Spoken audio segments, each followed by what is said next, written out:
A white snake was being burned by fire. When a shepherd saw it, he immediately rescued it. Then he poured the fresh water from his canteen over the snake. The white snake raised its head and looked at him. Its snake heart trembled. This young man and she were bound by a predestined bond that had lasted for 1,000 years. To settle this earthly connection, the white snake traced the words "thank you" on the ground. Then she guided Luqing deep into the valley. They walked for half an hour. The entrance was narrow, barely wide enough for one person. But after 10 Zhang, the space suddenly opened up. A huge bronze gate appeared before them. Inside stood a majestic and imposing palace. The Snake King learned that his daughter Qingyao had been rescued by Luqing. According to the rules of the White Snake Kingdom, a life debt must be repaid with a great gift. So he offered the young man two choices: enough gold to live a life of wealth, or a heart that would allow him to understand the language of all living beings. "I choose the second," said the young man. The Snake King was surprised, astonishment appearing in his eyes. Then his expression turned to satisfaction. Qingyao slid down the stairs, took the heart, and approached Luqing. She gently placed the heart on Luqing's forehead. In that instant, countless sounds flooded Luqing's ears. The whisper of the underground river in the distance, the murmurs of the small snakes nearby, the crawling of insects and ants deep within the rocks. He could even hear the faint buzzing of the glowing stones. At first, the sounds were chaotic, but gradually they became clear and distinguishable. "Father, your breath is so warm. This young man has a simple nature. Perhaps he can be trusted. Another human. I wonder how long it will last this time." The Snake King declared that the treasure had already been given. He ordered Qingyao to escort her benefactor out of the palace. The white snake nodded obediently. She gently coiled around Luqing's arm and slowly guided him out of the great hall. They walked to the cave entrance. Suddenly, Qingyao stopped. "Circle around here," she told him. "In 7 days, I have something important to tell you." Although Luqing was confused, he nodded in agreement. From that day on, he began learning how to filter out useless noises and focus only on useful information. Although this ability did not bring him money directly, it made his work as a shepherd much easier. 7 days later, on the night of the full moon, Luqing came to the entrance of the fire gorge as he had promised. Qingyao told him that because he had not abused the gift of understanding living beings, he had passed the test of the White Snake Kingdom. She also added that Luqing was not the son of an ordinary family. These words left Luqing stunned. As far back as he could remember, he had been the adopted son of Lu, the owner of the Tofaluji factory in the village. Now, he was nothing more than a penniless shepherd and had no hope of investigating his true origin. As soon as she finished speaking, Qingyao was enveloped in a soft white light and instantly transformed into an incomparably beautiful young woman dressed in white. With a serious expression, she said that she possessed an ancient secret recipe for making tofu. With it, he could reopen the Tofaluji factory once life stabilized. Little by little, she would also help him search for clues about his origin. Luqing felt his face flush. Then he forced a bitter smile. Right now, he could not even gather the capital needed to open a tofu factory. Hearing this, Qingyao took a pearl from the East Sea out of her sleeve. She said she had obtained it during her training and that it would be enough to exchange for the money needed to start the business. Luqing hesitated, but eventually accepted the pearl and returned with Qingyao to Peach Blossom Village. After arriving in the village, Luqing explained to everyone that Qingyao was a distant cousin who had lost her parents and had come to take refuge with him. When the villagers saw Qingyao's beauty and elegant bearing, although there were a few whispers, no one questioned it too deeply. A few days later, Luqing went to the pawn shop, pawned the pearl for 52 taels of silver, and successfully reopened the Luji tofu factory. Qinyao's secret tofu recipe turned out to be extraordinary. She soaked the beans in the living water of Emerald Mountain, following the ancient method of the White Snake Kingdom. She controlled every detail of the curdling process. The tofu turned out as tender as solidified cream, so soft that it melted in the mouth. In less than half a month, it became a unique and famous delicacy in the village. Every day, the freshly made tofu sold out before noon. Luqing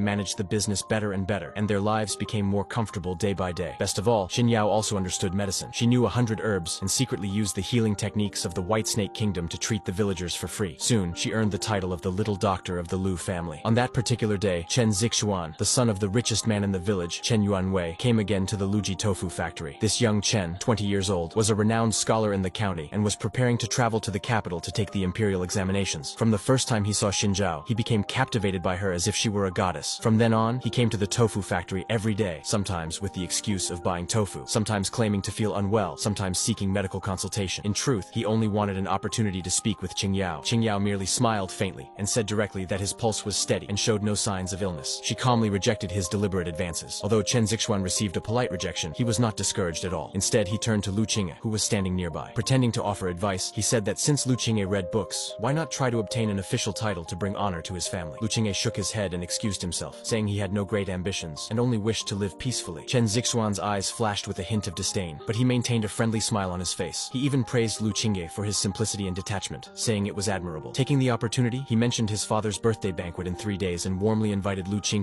and Qingyao to attend. "The birthday banquet of Master Chen Yuanwei. We have to go. I hate these kinds of events. The Chen family is the most prominent in the village. We just arrived. It wouldn't be wise to offend them." "All right then." They prepared splendid gifts and went together to the Chen residence. At that moment, the Chen mansion was decorated with lanterns and ribbons. Guests came and went endlessly. Chen Zixuan personally greeted the guests at the gate. When he saw Qingyao dressed in a light green outfit, the burning obsession in his eyes grew even stronger. Qingyao noticed this and deliberately took Lu Qingge's arm. Jealousy burned in Chen Zichuan's chest, yet his face remained expressionless.